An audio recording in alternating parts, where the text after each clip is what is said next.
Bonjour, bienvenue sur Mediapart. À l'heure où nous enregistrons cette vidéo, la COP24, cette conférence annuelle sur le climat des Nations Unies, vient de démarrer et nous allons donc nous intéresser au dérèglement climatique et à ses conséquences stratégiques, comment les États et leurs moyens diplomatiques, leurs moyens de coercition s'adaptent au changement climatique. Avec moi pour en parler, Jean-Michel Valentin. Bonjour. Bonjour. Voilà, vous êtes chercheur associé à la Red Team Analysis Society. Absolument. Je ne me suis pas trompé. Tout à fait. Et vous avez publié tout récemment, il y a quelques mois, presque un an, cette géopolitique d'une planète déréglée. Donc on est au cœur du sujet avec vous.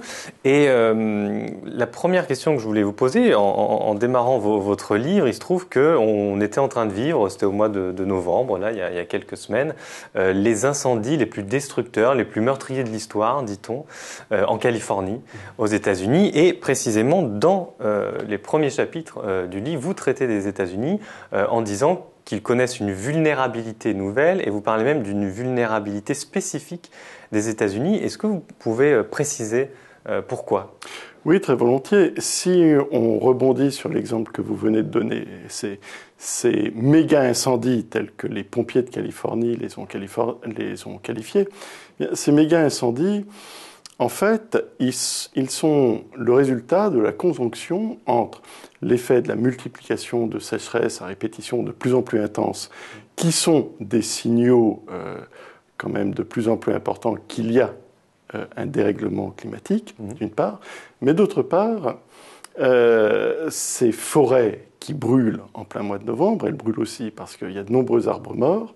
Ces arbres sont tués par un petit scarabée qui vient de Chine et qui est apporté de Chine, il s'appelle le scarabée cornu. Il vient de Chine du fait des nombreux échanges maritimes entre la Californie et l'Asie et la Chine. Et en fait, ces incendies sont au croisement de la géopolitique de la globalisation et de la multiplication des signaux du changement climatique.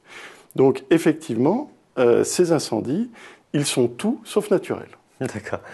Alors, dans le livre, vous évoquez aussi le fait que l'administration de la défense aux États-Unis s'adapte au changement climatique.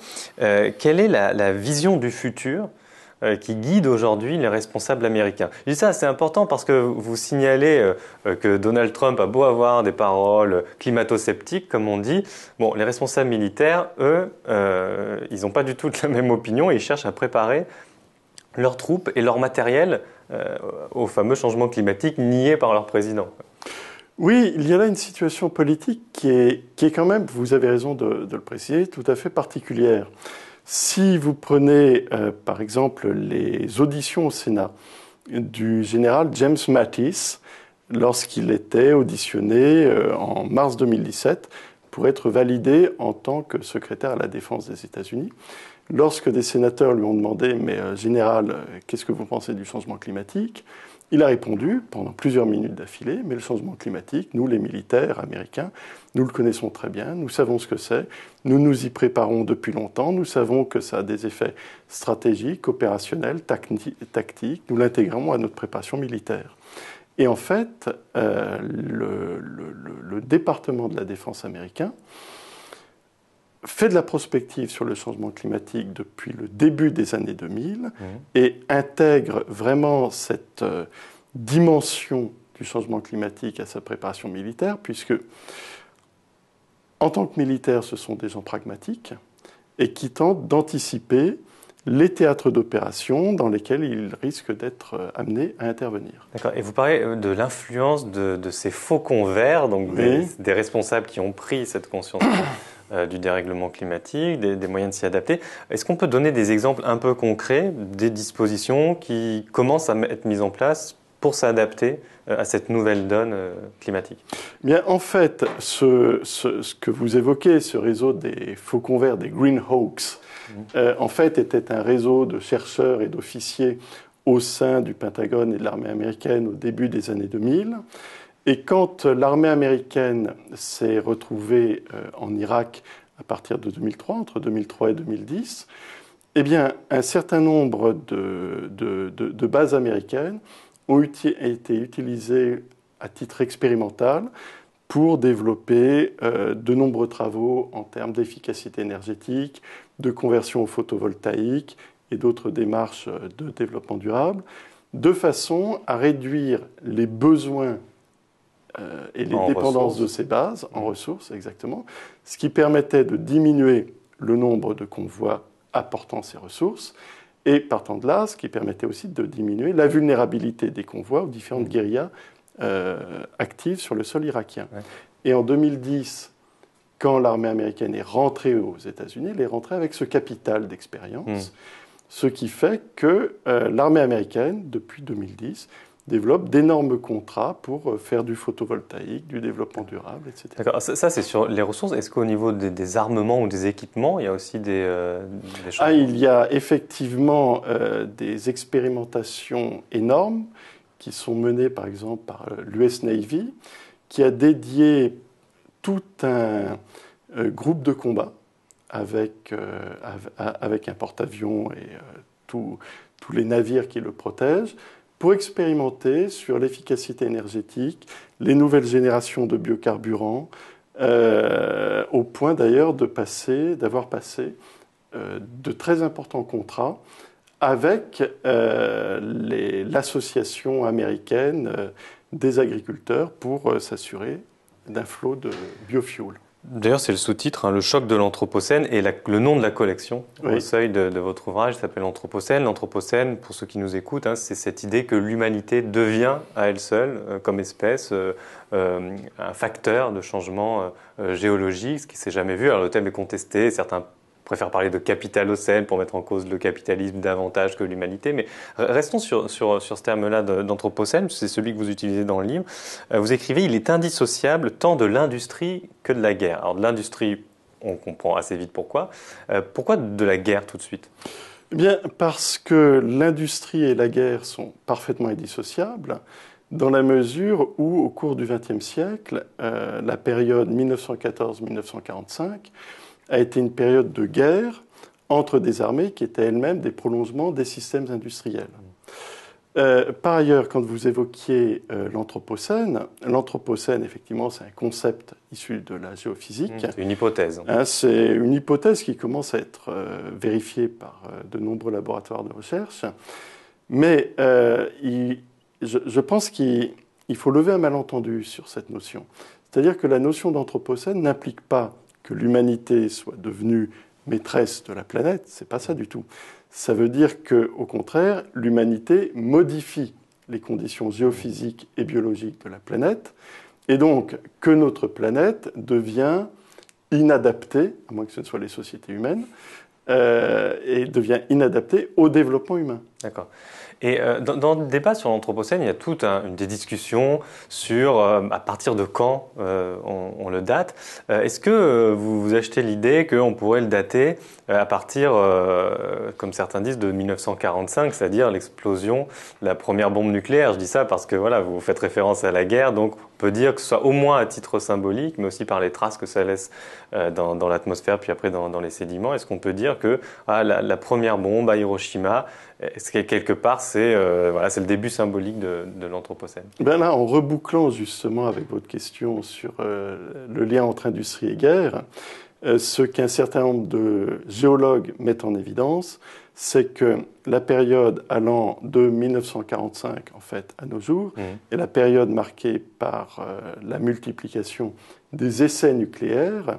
Ces essais nucléaires ont produit une très fine couche de particules radiatives qui est aujourd'hui identifiable par les géologues et qui est d'origine strictement artificielle. Donc, effectivement, on peut tout à fait identifier la couche artificielle produite par la rencontre entre l'industrie, le nucléaire et le militaire de ce moment-là. Alors, on va maintenant prendre deux exemples à la suite de ce que l'Anthropocène et les changements qu'il crée sur la planète impliquent pour les États. les États en tant que puissance.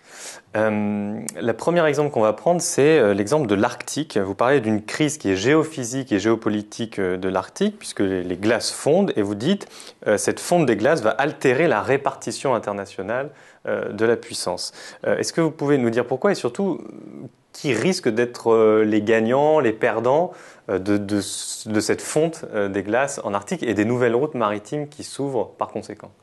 Oui, le cas de l'Arctique est tout à fait fascinant, car, comme vous l'évoquez très justement, la zone arctique se réchauffe 2 à 4 fois plus vite que le reste du globe, ce qui fait que la glace d'été fond de plus en plus et de plus en plus vite, ce qui ouvre de nouveaux passages, notamment le passage du Nord-Est. Le passage du Nord-Est correspond à la route maritime qui va du détroit de Bering jusqu'à la Norvège et qui suit la côte sibérienne. Les autorités russes, depuis une grosse dizaine d'années, ont bien saisi que ce changement géophysique pouvait être à leur avantage et ils se livrent à une énorme politique d'aménagement du territoire en réhabilitant des ports, en réhabilitant des îles, en faisant passer de plus en plus de convois, en mettant à la mer de nouveaux brise-glaces, parce que ce passage est extrêmement intéressant, notamment pour le commerce maritime asiatique. Et depuis 2012-2013, un nombre croissant de convois chinois utilisent la route du Nord russe pour parvenir donc, dans les eaux d'Europe du Nord et d'Atlantique Nord. C'en est au point que les cargos chinois arrivent désormais jusqu'en Islande. En d'autres termes, en utilisant cette route du Nord russe, la Chine est en train de devenir une puissance commerciale atlantique. Et on ne peut que noter avec intérêt qu'un nombre croissant d'armateurs, asiatiques et occidentaux, commencent à utiliser cette voie, à l'expérimenter, à faire passer des navires, etc. Mais que aussi de plus en plus de manœuvres militaires, qu'elles soient russes ou qu'elles soient de l'OTAN, ont lieu dans cette zone. Alors justement, c'est l'autre question que je voulais vous poser, puisque c'est un cas qui est quand même évoqué de temps en temps dans la presse, ce changement physique de l'Arctique et les conséquences internationales. On nous présente souvent ça comme un risque de conflit, en évoquant souvent la dimension militaire. Mais ce qu'on voit aussi dans votre livre, c'est qu'il y a quand même beaucoup de discussions dans ce qui s'appelle le Conseil de l'Arctique. Il y a des coopérations de multinationales, notamment russes et chinoises, comme vous l'évoquiez. Donc on a l'impression que voilà, rien n'est tranché et que peut-être une forme de coopération, même si des rivalités perdureront sans doute, peut tout à fait s'installer plutôt qu'une montée aux extrêmes voilà, qui serait évidente, quoi. Mais vous avez tout à fait raison. Ce changement géophysique de l'Arctique, c'est aussi un changement géoéconomique, géopolitique, et ce à quoi on assiste actuellement, c'est à une multiplication des coopérations et des compétitions. Mais j'ai envie de dire, c'est extrêmement classique. Entre guillemets, c'est presque normal, puisque ces coopérations commerciales passent aussi par le bouleversement d'un certain nombre de zones de souveraineté, le tout dans le contexte des tensions qui sont créées par la guerre des tarifs douaniers entre les États-Unis et la Chine, qui en fait se retrouve un peu transposée aussi dans cette zone de l'Atlantique Nord et de l'Arctique, puisque avec le changement climatique, je le répète, la Chine devient un acteur commercial dans l'Atlantique Nord. Alors, on va continuer sur la Chine, justement, parce que c'est le deuxième exemple que je voulais prendre. Disons que vous expliquez que dans l'ère de l'Anthropocène, la Chine a besoin de plus en plus de ressources, qu'elle n'est peut-être plus capable de produire toute seule, dans les limites de son territoire. Et vous évoquez ce projet pharaonique qui est la nouvelle route de la soie ou la ceinture. Il y a plusieurs traductions. Alors, est-ce que vous pourriez définir peut-être en quelques mots ce qu'est la nouvelle route de la soie? La nouvelle route de la soie, c'est une initiative politique, commerciale, industrielle, lancé en 2013 par le président Xi Jinping, qui consiste à développer d'immenses infrastructures de transport et de communication terrestre et maritime qui relient la Chine à l'Europe et qui aujourd'hui vont jusqu'en Angleterre et qui sont aussi maritimes et qui relient la Chine donc au reste de la zone Asie-Pacifique mais aussi à l'Afrique. La nouvelle route de la soie, c'est un énorme système d'échange avec la Chine, comme vous l'évoquiez, qui a besoin de plus en plus de ressources pour son actuelle transition économique et qui, pour la première fois dans son histoire, accepte de dépendre de l'extérieur. Ça, il faut l'avoir à l'esprit, c'est un gros pari que font les autorités chinoises. Mais aussi, ça s'accompagne d'énormément de programmes de coopération. Et il est très intéressant de voir que la Chine est aujourd'hui de plus en plus présente en Afrique et que les flux de ressources vont vers la Chine et que des flux financiers pour des programmes et des projets de développement vont vers l'Afrique. Tout ne va pas bien, tout ne va pas bien, mais c'est en cours. D'accord, mais ce qui est intéressant, c'est que dans le livre, vous allez un peu à l'encontre d'une idée reçue. C'est-à-dire que souvent, on se représente comme la puissance chinoise comme conquérante, comme recherchant l'hégémonie. Ce serait la nouvelle puissance hégémonique qui succéderait aux États-Unis. On a un peu cet imaginaire-là. Et vous nous dites, bah, non, finalement... quand on regarde l'histoire longue de la Chine, voilà, c'est plutôt une tentative d'attirer à soi les ressources, il n'y a pas forcément de volonté de puissance derrière. Mais enfin, dans le même temps, vous racontez qu'il y a une militarisation dans la mer de Chine par rapport à ses voisins asiatiques. On sait qu'il y a des conflits sur les îles avec d'autres puissances d'Asie du Sud-Est. Donc, est-ce qu'on peut vraiment vous suivre jusqu'au bout sur cette idée que ce serait une entreprise quasi-pacifique? Non, il ne s'agit pas d'une entreprise pacifique, mais... il faut vraiment garder à l'esprit que la singularité de la Chine, c'est que c'est un pays d'1,4 milliard de personnes. Et que ce 1,4 milliard de personnes se développe actuellement à une vitesse qui est sans doute sans équivalent dans l'histoire humaine, ce qui implique des besoins. Et ces besoins, la Chine se donne les moyens d'y répondre. Je ne dis pas que ça se passe dans la coopération et la bonne humeur, mais la Chine est avant tout centrée sur la Chine. Et que les tensions que vous évoquiez, par exemple en mer de Chine méridionale, sont des tensions qui sont anciennes et qui en plus aujourd'hui sont encore plus importantes du fait que toute la zone est très peuplée et tout le monde a besoin d'accéder notamment aux ressources halieutiques. Tout le monde a besoin d'accéder aux bancs de poissons. D'accord, mais c'est-à-dire que même si la Chine reste centrée sur la Chine, ça n'interdit pas qu'elle soit capable de coercition sur d'autres partenaires plus faibles pour faire venir ses ressources. Oui, mais qu'il y ait des rapports de force, c'est évident. Mais en même temps, la philosophie de la nouvelle route de la soie, elle est très chinoise. Hein. C'est-à-dire que les Chinois sont très conscients que pour que ce système fonctionne, il faut que les pays qui sont membres de la nouvelle route de la soie puissent se développer aussi. Un consentement intéressé. Oui, et je veux dire, ça n'est pas intéressant d'avoir on va dire des alliés ou des partenaires, c'est plutôt des partenaires, qui s'effondrent. C'est pas du tout intéressant. D'où toute la dimension coopération. Une fois de plus, je ne dis pas que tout va bien, que tout le monde est gentil, pas du tout. Simplement, la Chine est dans des systèmes de coopération et de compétition pour répondre à ses propres besoins. Une dernière question sur ces coopérations. Vous donnez plusieurs exemples, et notamment ceux de l'Iran et du Pakistan. Il se trouve que ces pays font aussi face à une crise qui va sans doute être de plus en plus forte, qui est liée à l'eau et au manque d'eau. C'est très aigu. Déjà.